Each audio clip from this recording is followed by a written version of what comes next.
everybody, it's Angel from Halo Inspirations. We give you inspirations to help you spread beauty and joy through your quilting journey.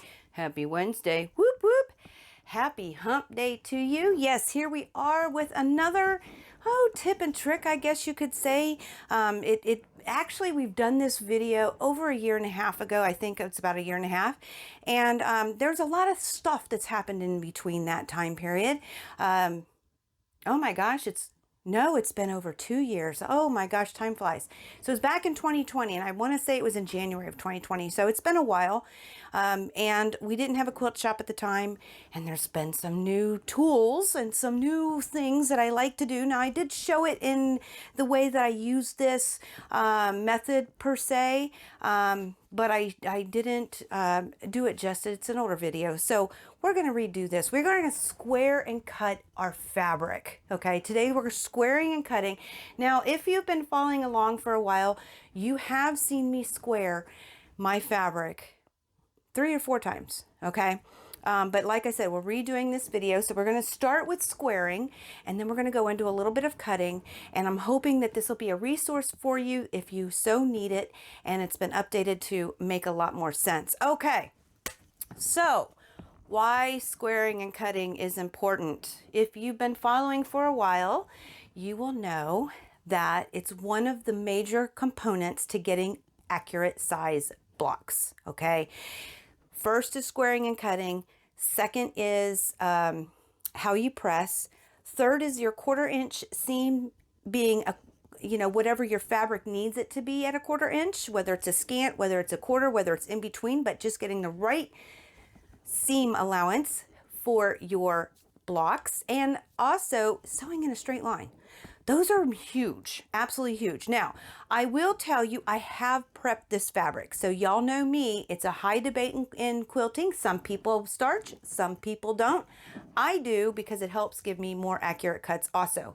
Another thing that you want to be sure of is that you have a good blade inside, because once that blade starts going bad, it actually hurts the fabric. It can disrupt the fabric, and your cuts won't be as pretty. So that is another big one. Now, something I do use now is a dumbbell. It is a 5-pound dumbbell, because that's what I have.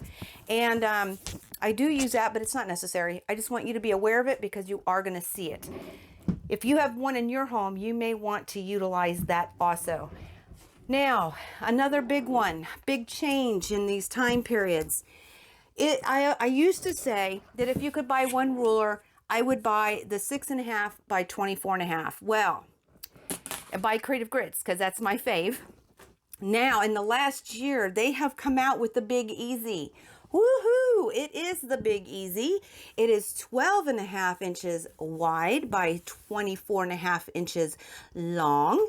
And why do I like this ruler? Well, I love Creative Grid rulers because I love all the grid lines that they have available to you. I love the grippies, so when you put pressure down on your fabric, it doesn't slide as well. It's just, and then being 12.5 inches wide, you can go anywhere from 1 inch to 12.5 inch strips. I mean, in my head, that was an amazing thing, especially when you're talking about those larger strips, whether you have a block that needs to be 10 inches or 12 inches, you now can cut that whole width of that strip. Love that. Okay, absolutely love that. So I don't have to use my cutting mat any longer for getting those measurements, as long as they still fit within 12.5 inches, right? So love this ruler. It has all the angles on here for you, everything that you would need. If you could buy one ruler, this is the one that I highly suggest. Now, I am going to be doing the 2 ruler method because that's the one that I typically use.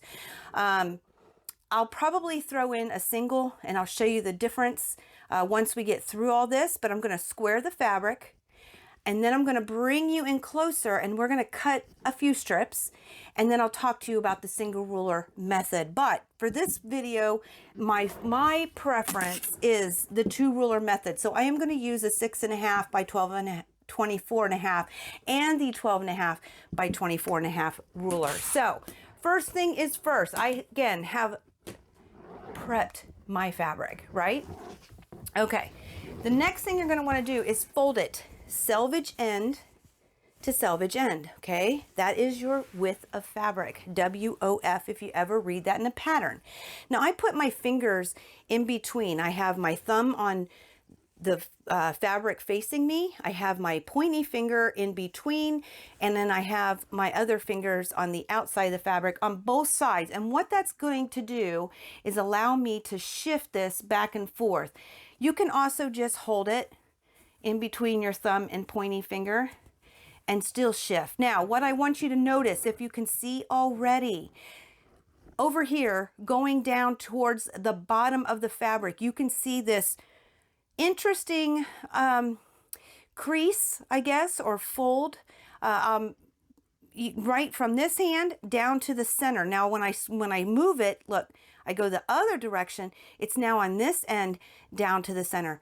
That means your fabric is not square at that point. So you want to keep going left and right until your fold from there goes away, okay? I'm also looking on this side. This looks pretty okay.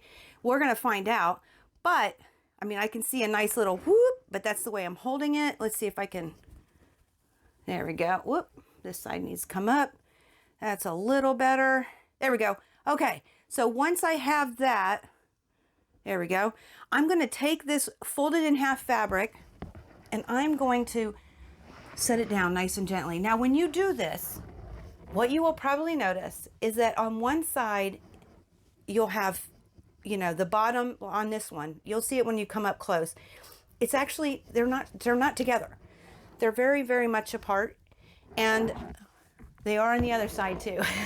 And I'll show you all that when we get closer. But at this point, I'm going to want to press with my hands the seam. Don't take it to the iron, because if it's not really square, you've put a crease in there that you don't want. So I just hand press it, and I'm actually going to take my ruler, and when I come in closer, you'll be able to see this. And I'm just going to make sure that when I line up a mark, and I do prefer to use the 1/4 inch mark, but when I line up that mark, I want to make sure that my fabric is straight on the bottom. If it doesn't, if it's going up one direction or the other direction, you need to do the wiggle again, okay, until you find where your fabric is straight on the bottom and you're ready to cut. Now, one thing you will notice with this 24.5 inch ruler, no matter which one I use, they do both go all the way across the folded fabric. So that is an added bonus, okay? I will come back when we do the single ruler method, or a ruler that you have may not be 24.5 inches long.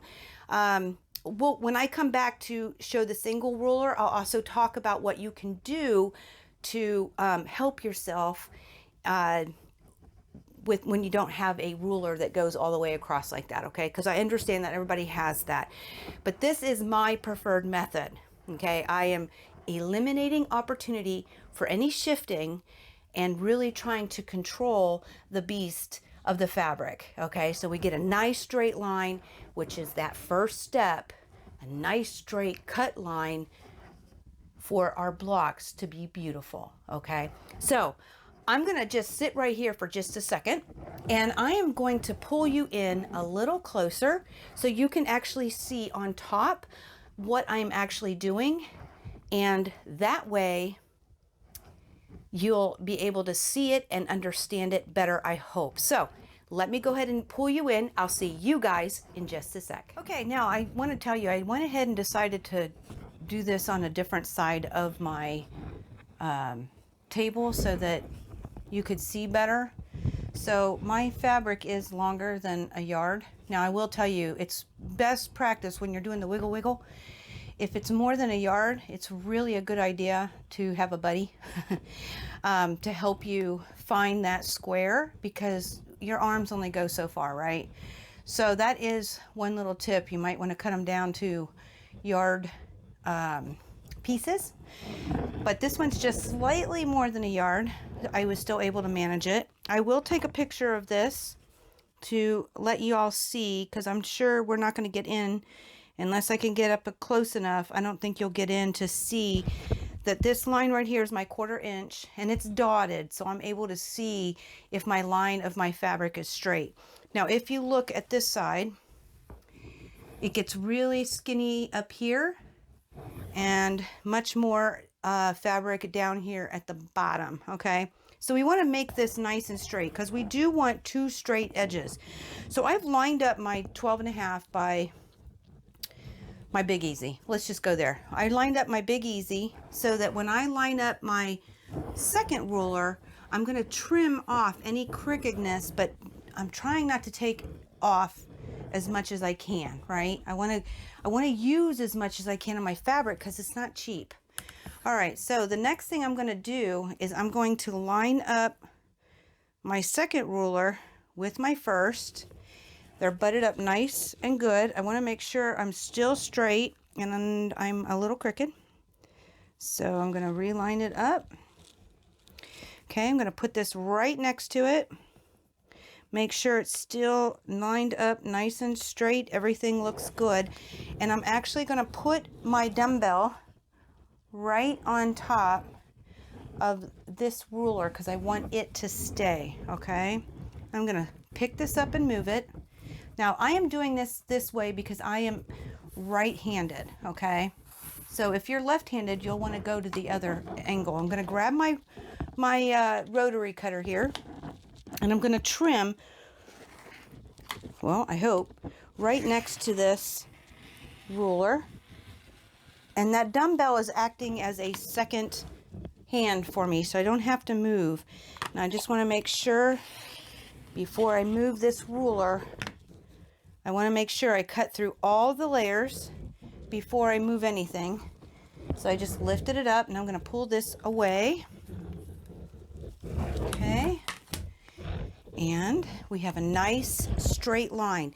This line is nice and straight to this line. So I now have a nice 90-degree angle.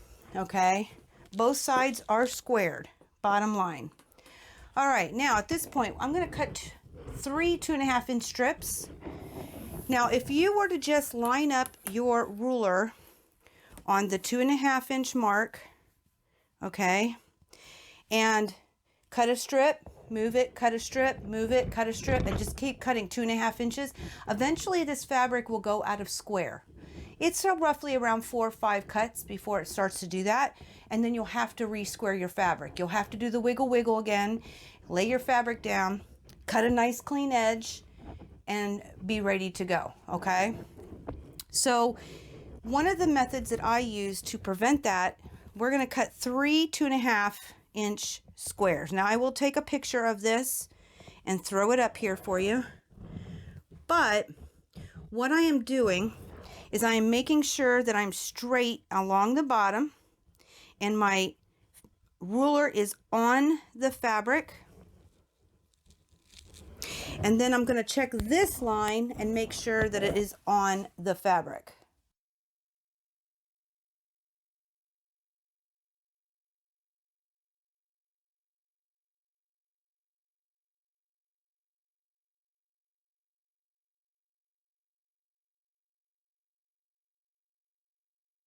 So I'm straight along the 7.5 because 3 times 2.5 is 7.5. So I'm going to cut a 7.5-inch strip first. Another reason I really like the Big Easy, because it makes it really easy to do this. I'm going to place this dumbbell right on top. Make sure I did not move. Okay. Grab my rotary cutter. Clean that off real quick. All right. And I'm going to go ahead and give it a cut right up the 7.5. All right. Now again, before I move this, I want to make sure I have a clean cut, and I do. Because if I don't check first and I just pull the ruler away, there's a chance I won't get it lined up correctly again, okay? In the same place that it was. Then I'm going to move it over to the 5-inch line, because 7.5 minus 2.5 is 5. I'm going to make sure I'm straight again on the line, going all the way down. and across the bottom. Same method. I'm going to put my ruler right on top, and I'm going to cut, well, measure twice, cut once. So you just want to make sure you're all lined up nice and straight. Okay.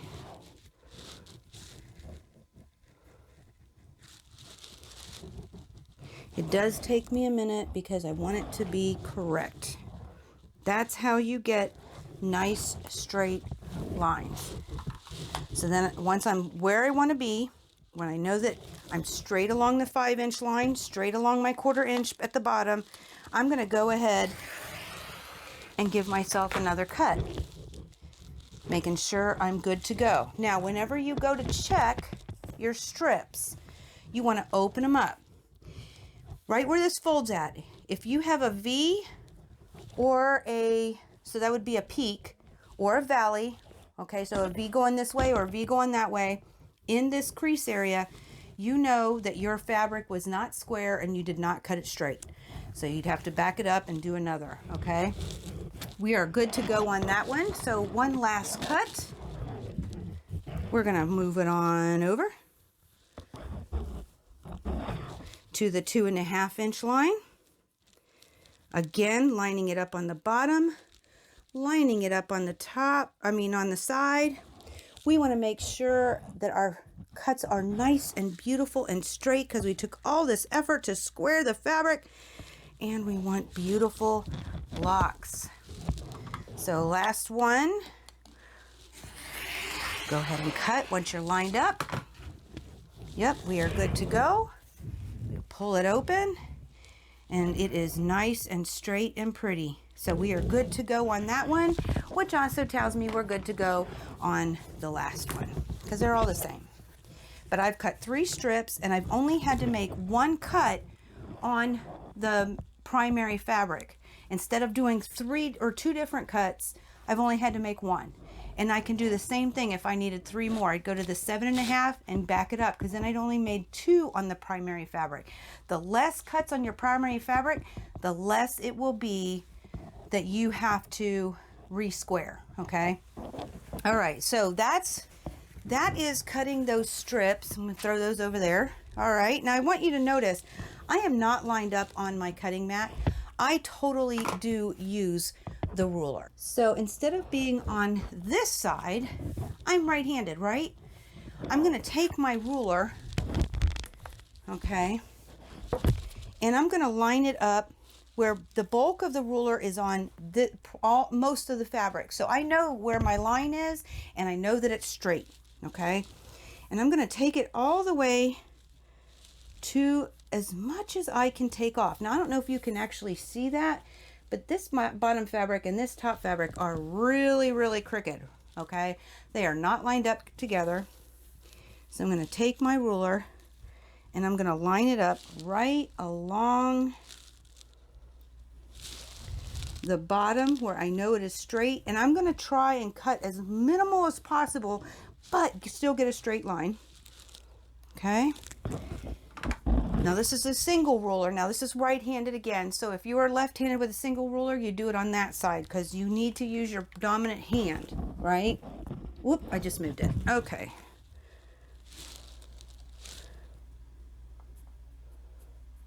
So I'll line it up on the bottom.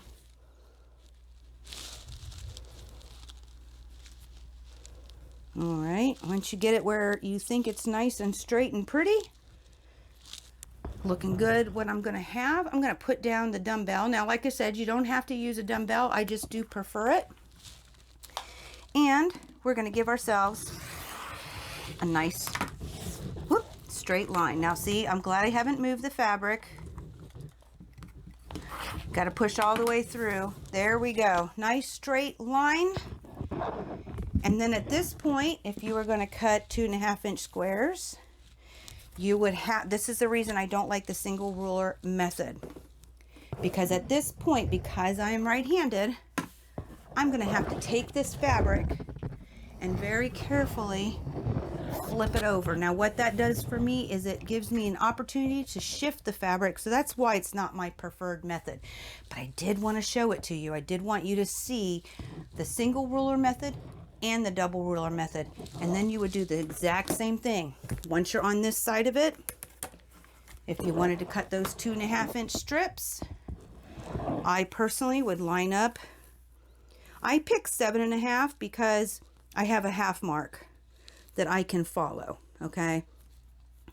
So it makes it really easy to see.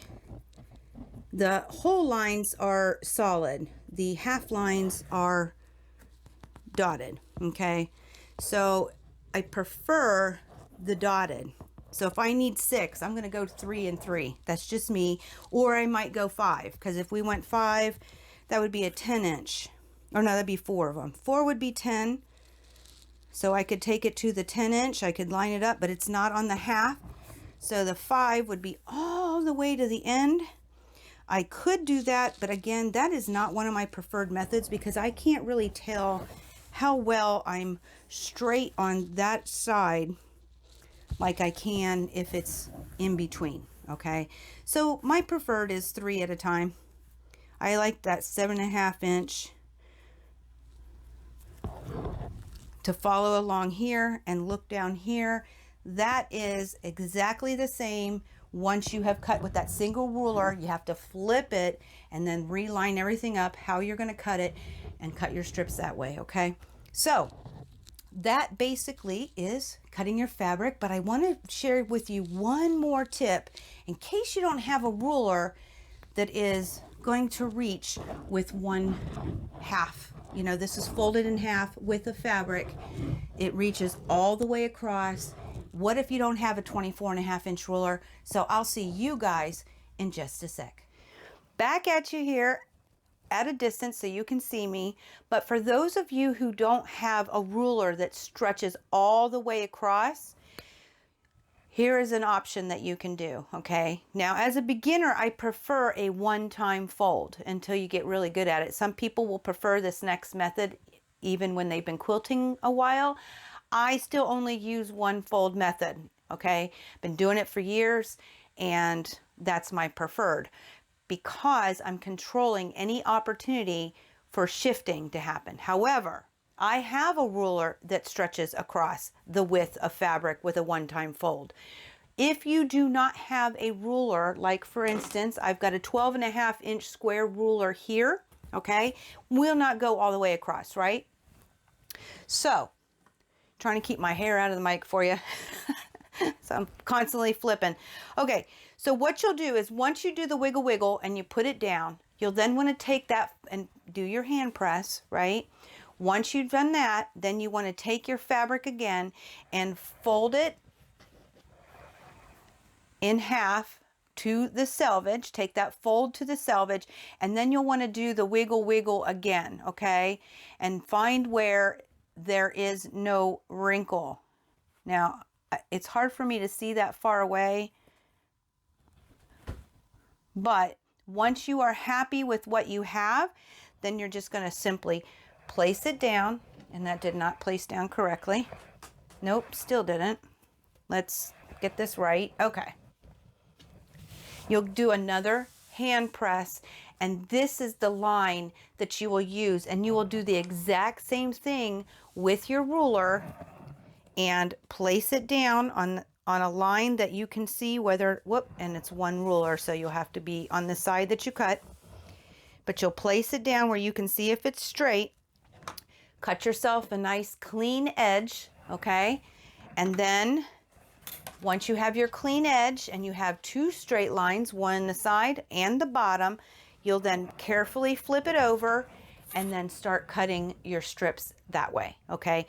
So that will help dramatically if you don't have that one ruler that goes all the way across with only one fold. You'll just need to be more cognitive that you've got several layers, because at that point there are 4 layers of fabric. So you need to make sure that rotary cutter goes all the way through, okay? And when you open it up, you'll actually have 2 fold lines you need to pay attention to see if there's any peaks or valleys, okay? So I just wanted to share that with you just in case you didn't have one of those rulers. I will tell you, if you're looking for a Big Easy or any of the rulers that you've seen, or a lot of, the rotary cutters, the blades, fabric, yeah, all of the things that I've used today in the video are on our website, in our shop, www.haloinspired.com/shop. The link is in the description box, and it's down below here just for those who are watching TV. If you like this video, make sure you hit that subscribe button and then hit the notification bell. Ting! That'll let you know when we have uploaded a new video for you or have gone live. That way you can come on along. Now, speaking of going live, I will be on at 3 p.m. Eastern Time on both platforms, Facebook and YouTube. Wherever you find your home, that's where we'll be. I look forward to our live quilting and answers at 3 p.m. Eastern Time, that is, for a live Q&A, live quilting answers, get it? So we'll talk more about squaring and cutting your fabric. If you have any questions, you can ask them at that time. I'll be more than happy to answer those questions. And if you're unavailable, don't hesitate to drop them down below inside the comment section here, because I will get back to you. Love to hear from you. Yes, so that is squaring and cutting your fabric, guys. I hope this was helpful. Look forward to seeing you at 3 p.m. or I look forward to seeing you soon. But until next time, may you all continue to be inspired, productive, ever so joyful, never stop believing, and never stop making your dreams in quilting come true. I love y'all. Happy quilting. Happy Wednesday. See y'all soon.